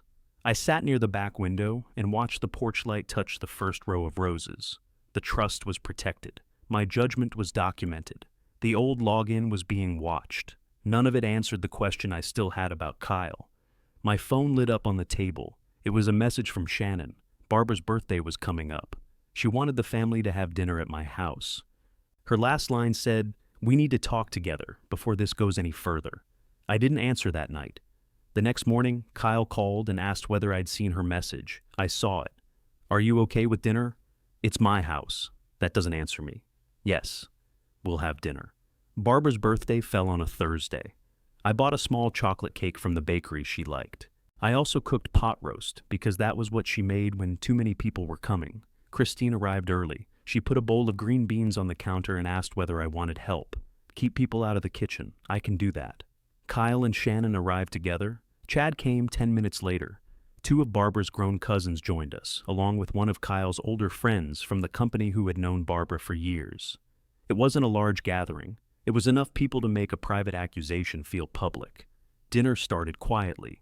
We talked about Barbara's habit of hiding Christmas gifts and forgetting where she put them. Christine remembered the year Barbara found a wrapped sweater in April. Kyle laughed. She blamed Dad. "She blamed me for most storage problems," I said. For a few minutes, it felt like the kind of evening I'd expected. Then Shannon set down her fork. "I think Barbara would want us to talk honestly." Christine looked at me. I said nothing. Shannon folded her hands beside her plate. "Kyle and I are worried about Dad." One of Barbara's cousins glanced toward me. "Worried how?" "He's been making unusual financial decisions. He's suspicious of people trying to help. He's also denying conversations that happened." "I'm sitting here," I said. "I know, Dad. That's why we need to discuss it together." Kyle stared at his plate. Shannon continued. "We've spoken with a lawyer about guardianship."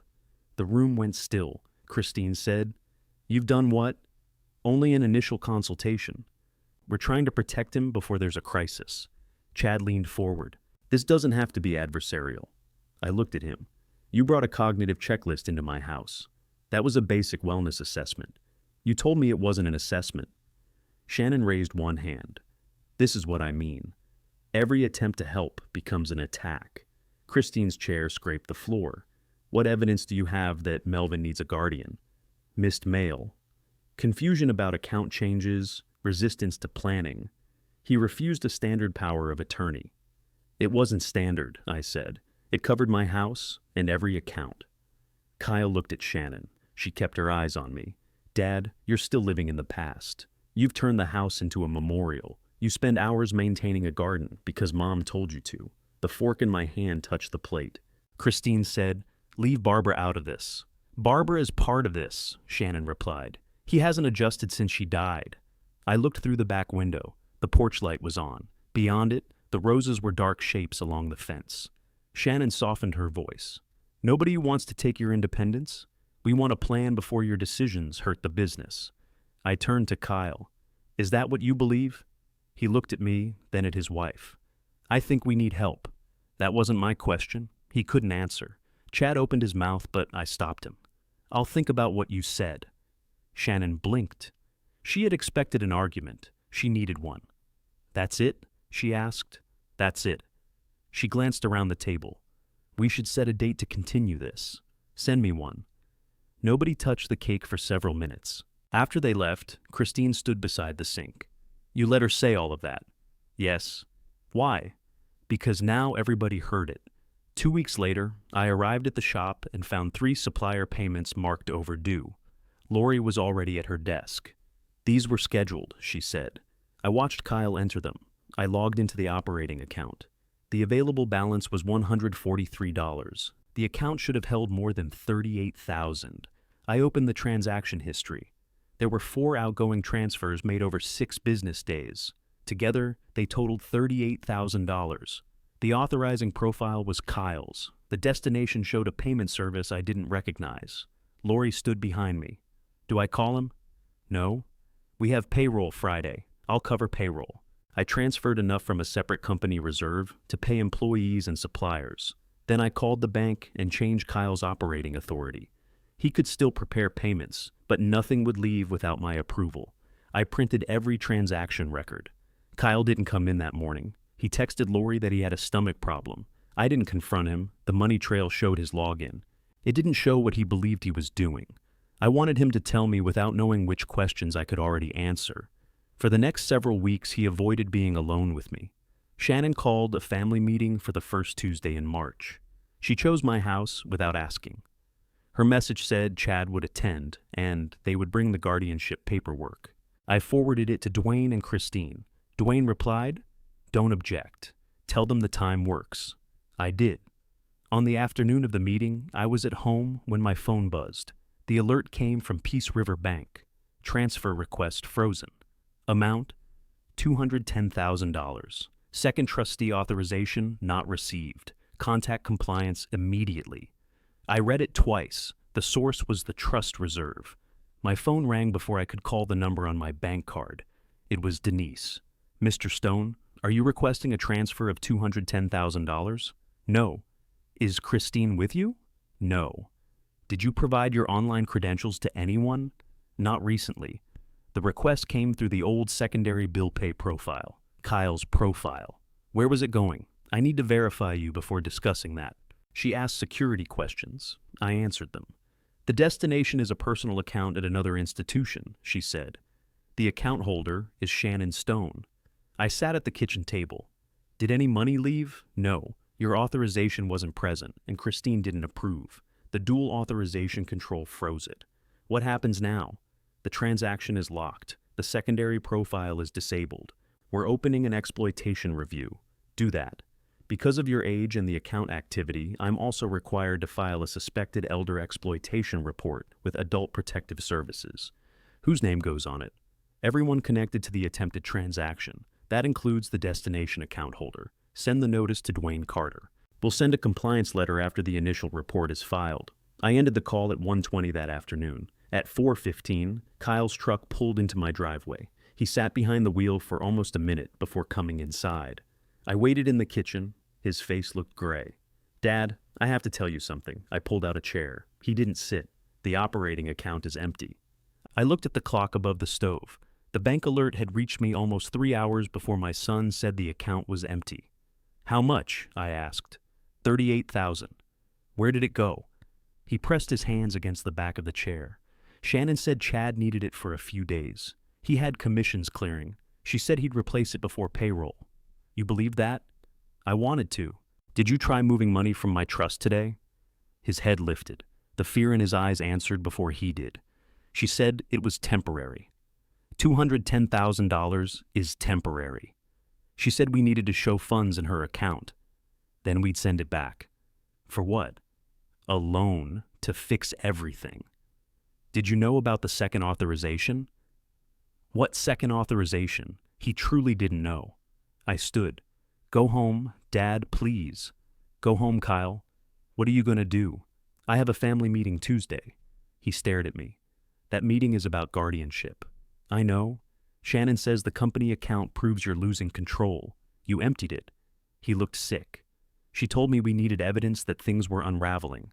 I thought she meant we needed to show why succession planning couldn't wait. Did you read the guardianship petition? No. Then you'd better ask yourself why your wife wanted my business to look unstable. He left without another word. By Monday afternoon, Denise's compliance letter was ready. Dwayne picked it up from the bank. It identified the block transfer, the old login, the destination account, and the mandatory report. I gave him the operating account records too. Tuesday evening, Dwayne arrived first. Christine came 10 minutes later with her copy of the trust amendment. They sat in the living room while I made coffee. At 7, Shannon entered without knocking. Chad followed her carrying the leather folder. Kyle came behind them and stayed near the door. Shannon looked at Dwayne. Why is he here? My lawyer is allowed in my house. This was supposed to be family. Chad isn't my family. Chad set the folder on the coffee table. I'm here as a concerned professional. Christine sat beside Dwayne. She said nothing. Shannon opened the folder and removed a completed guardianship petition. We came prepared, she said. This can be handled voluntarily, or we can file it tomorrow. She passed copies around the room. The petition claimed I was confused about finances, hostile toward assistance, unable to manage the business, and fixated on preserving the house as it had been during Barbara's life. Chad's checklist was attached. Kyle read over Shannon's shoulder. His face changed as he reached the section requesting control of the trust, the business, and the Success Avenue property. He looked at her. You said this was temporary. It's protection.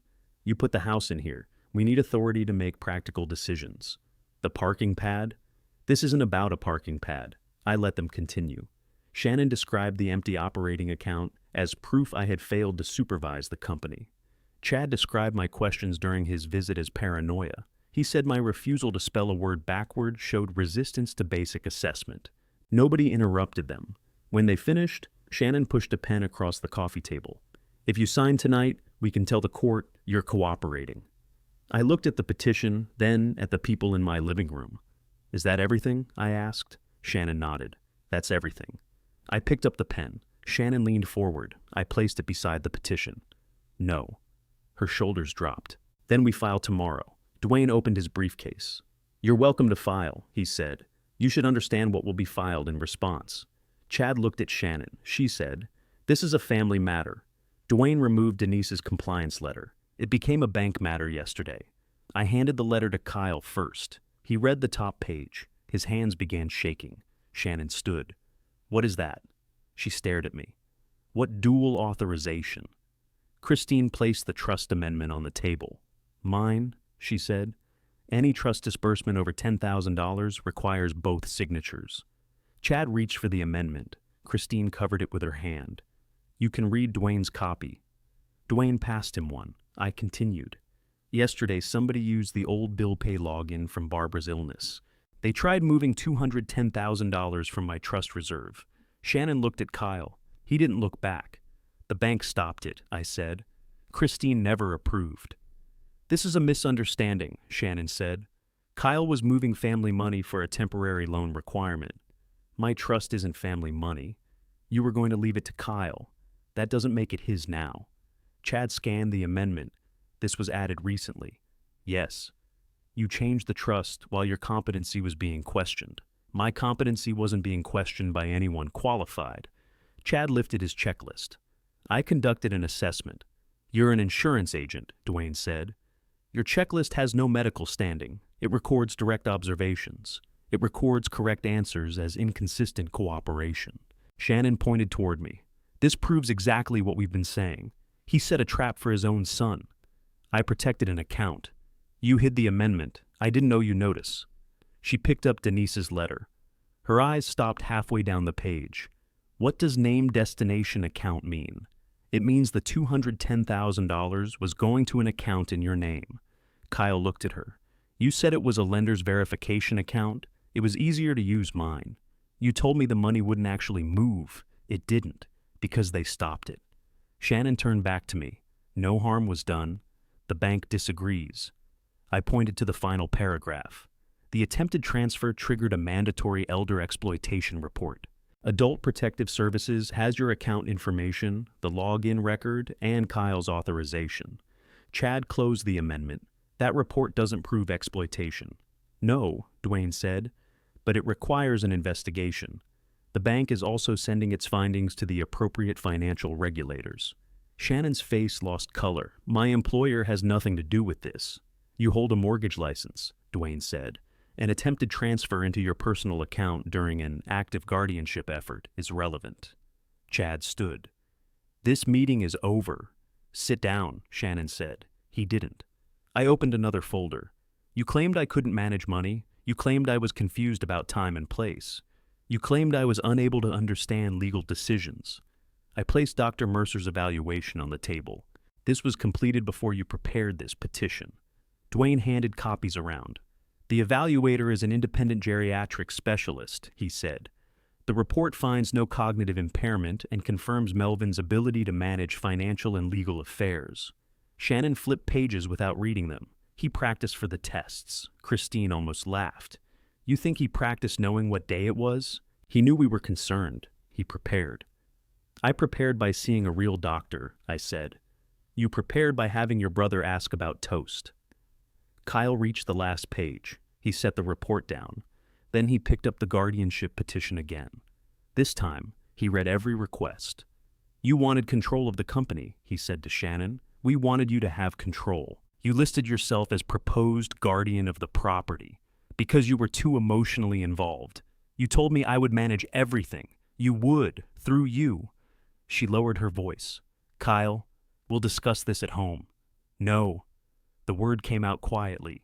Shannon blinked. He pointed to the section concerning the Success Avenue house. You planned to sell his house, only if maintenance became unreasonable. The parking pad was never about parking. Kyle, stop. You wanted the business Dad meant for me. You wanted his trust. You needed me to make his account look empty, so this petition would seem true. Her expression changed. You emptied it. You told me the $38,000 was temporary. And you believed me. That ended something between them. Kyle stepped away from her. I'll cooperate with the bank. She stared at him. You'll destroy our marriage. You used our marriage to get my father's money. Chad moved toward the front door. Dwayne said, The bank will contact you regarding your agency's involvement. Chad stopped. My agency wasn't involved. Your forms, business card, annuity paperwork, and capacity checklist say otherwise. Chad left without answering. Shannon gathered the petition, but Kyle pulled his copy away. I'm keeping this. You don't get to take my work. My name is in it. She looked around the room. Nobody moved to help her. Then she followed Chad outside. Kyle stayed near the door until her car left. He didn't ask me to forgive him. That helped. The next morning, he met Denise and gave a recorded account of both transfers. He turned over his messages with Shannon and Chad. Those messages showed that Shannon had told him the operating money would be replaced before anyone noticed. They also showed she needed the empty account to support the guardianship claim. The bank recovered $31,000 through the payment service before Chad could move it again. Kyle repaid the remaining $7,000 from his personal savings. The operating account was restored, but Kyle's signing access wasn't. I removed him as general manager. He returned to field supervision under Lori's payment controls. For several months, he prepared purchase orders without approving them. Shannon's employer suspended her while its compliance department reviewed the bank report. She was later terminated. Her mortgage license went under state review. Chad lost his remaining carrier appointments. His insurance license wasn't automatically canceled, but he had to answer formal complaints about the premium shortages, the annuity forms, and his false capacity assessment. I didn't decide their penalties. Documents did most of that work. Shannon moved out of the house she shared with Kyle. Whether their marriage could survive was no longer my decision. Kyle stopped defending her, but he also stopped discussing her with me. Our own relationship took longer. He came to the shop early. He took weekend calls. He repaid every company expense connected to the missing money. One afternoon, he stood in my office doorway with a supplier contract. "Can you check this before I send it?" "You already checked it. I want you to check my work." I read it. A delivery fee had been entered twice. I circled it and handed the contract back. "Fix that." He nodded. As he turned, I said, "Kyle." He stopped. "You don't earn trust by feeling bad." "I know. You earn it by doing the next thing correctly." He looked at me. "That's what I'm trying to do." "I know." That was as close as we came to forgiveness for a while. The dual authorization safeguard stayed permanent.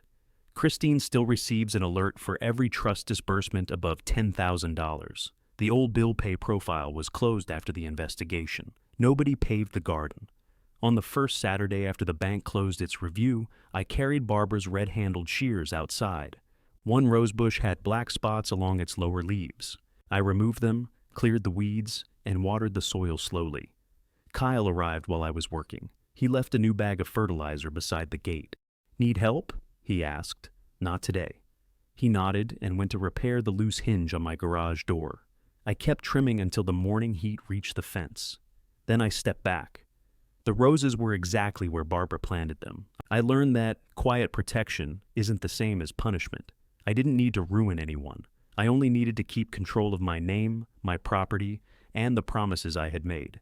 If you believe trust should be earned through actions, tell me what you would have done. Then like the video, subscribe, and share this story with someone who needs to hear it.